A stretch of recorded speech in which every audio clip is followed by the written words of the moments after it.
আমার কথা নয়, আল্লাহর কথা।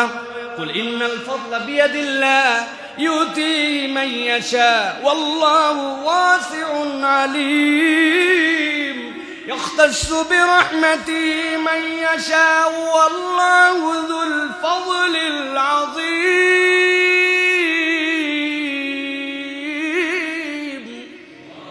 বাদশা হারুনুর রশিদ নাম শুনছেন না আপনারা?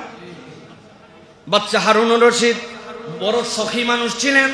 তার কাছে কেউ গেলে তাকে খালি হাতে ফেরত দিতেন না। অনেক দূরে একজন কৃষক পরিবার থাকতো, অর্থনৈতিক সচ্ছলতা তার নাই।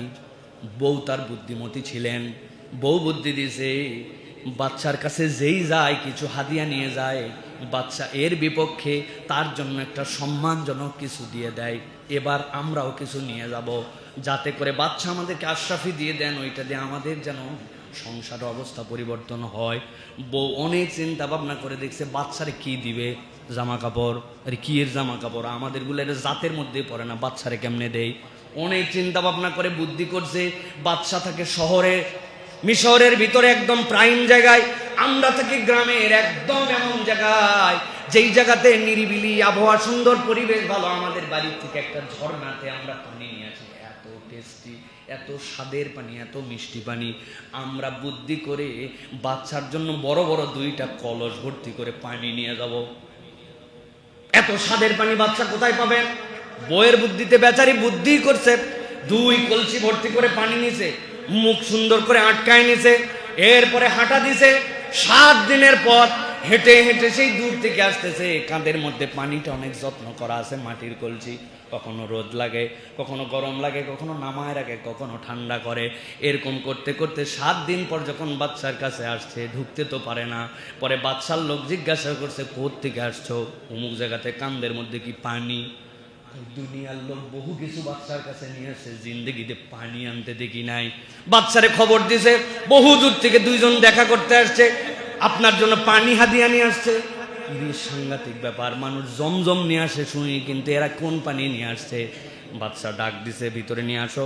কোথা থেকে আসছো? বলে আমরা আপনার রাজ্যের লোক, এমুক জায়গার কৃষক, আমাদের এলাকায় একটা ঝর্ণা, আপনার জন্য কি তোহফা নিয়ে আসবো? আমরা 2 কলসি আপনার জন্য পানি নিয়ে আসি।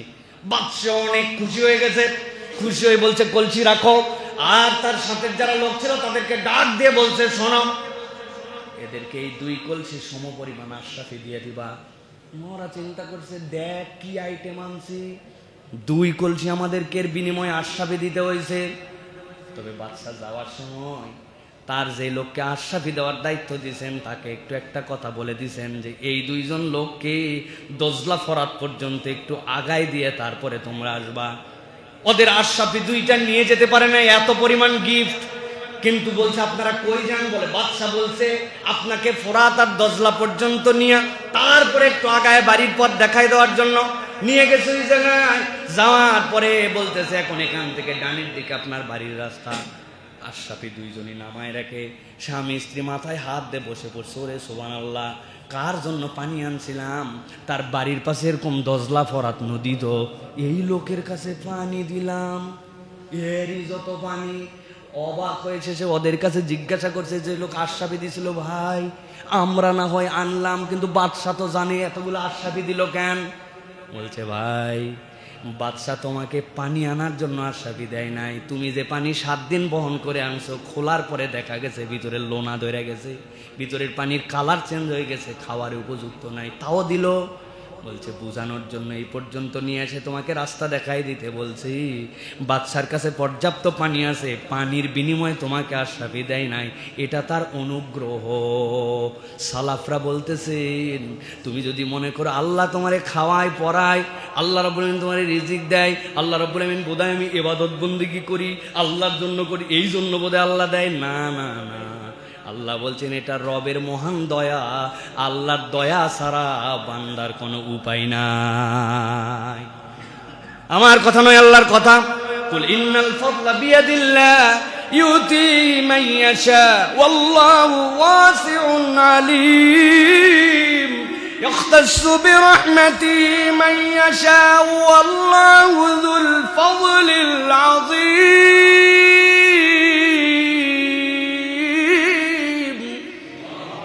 আল্লাহ বলছেন এই ভালো মন্দ সব কিছুর মালিকানা তার হাতে, অতএব তুমি তার কাছে যদি সমর্পিত হও, তার দেওয়া রিজিক থেকে যদি খরচ করো, আল্লাহ রাব্বুল আলামিন তোমাকে মুখবিত বান্দাদের অন্তর্ভুক্ত করবেন। সুবহানাল্লাহ।